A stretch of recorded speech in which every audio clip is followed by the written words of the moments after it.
There's been a lot of discussion here on the Kermode Uncut blog over the years about which is more important in movies, the images or the soundtrack. And this is in my mind at the moment because just out on DVD is the newly restored cut of Fritz Lang's Metropolis. What happened was this. When Metropolis was first released, it was cut savagely by its distributors. Recently, they found a 16mm print in a dusty old museum, and they've managed to restore many of the missing elements. Now the print is about 150 minutes long, and film scholars are throwing their hands up saying it's wonderful, it fills in all the narrative ellipses, and it really changes the film, and it gives us Fritz Lang's original vision. And I sat down and I watched it, and I thought, well, it's an interesting addition. I didn't think it substantially changed the tone of the movie. The thing that really mattered to me was this.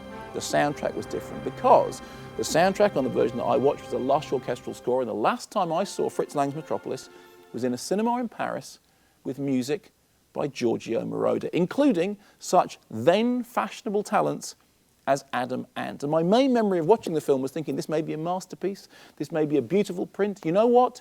It's very difficult to judge because I'm watching it with my fingers in my ears. And I started thinking about other films which have competing soundtracks.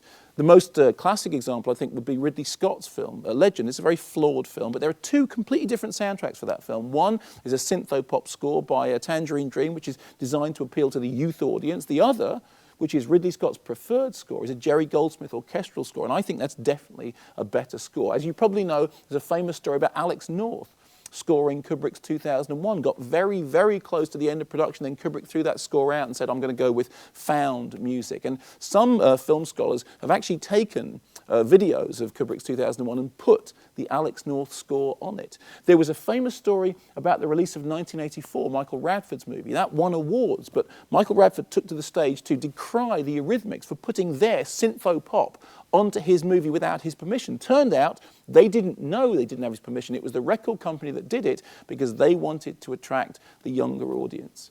One of the great heartbreaks for me is the fact that The Man Who Fell to Earth, the Nick Rogue movie, which I like very much, does not have the David Bowie soundtrack it was meant to have. There's various stories as to why. The suggestion was that actually what happened was the film company refused to pay David Bowie the amount of money that he wanted. But many of the outtakes ended up on side 2 of Low. In fact, if you're a hardcore, boring fan, as I am, it is possible to take a DVD copy and superimpose onto it some of the tracks on side 2 of Low, and believe me, they sound really good. So here's my question to you. Firstly, are there any other classic examples you can think of films with two completely different soundtracks? Now, obviously, silent films can have as many soundtracks as they want. I mean, recently, as you know, Pet Shop Boys did a Battleship Potemkin. But are there actually sound-recorded movies with two scores that you can think of? And, perhaps more importantly, give me an example of the most incongruous score you can think of, an occasion in which a film company perhaps has taken a movie and, in order to broaden its appeal, I think is the phrase, have put on some music that completely doesn't fit with the movie. Let me know your examples.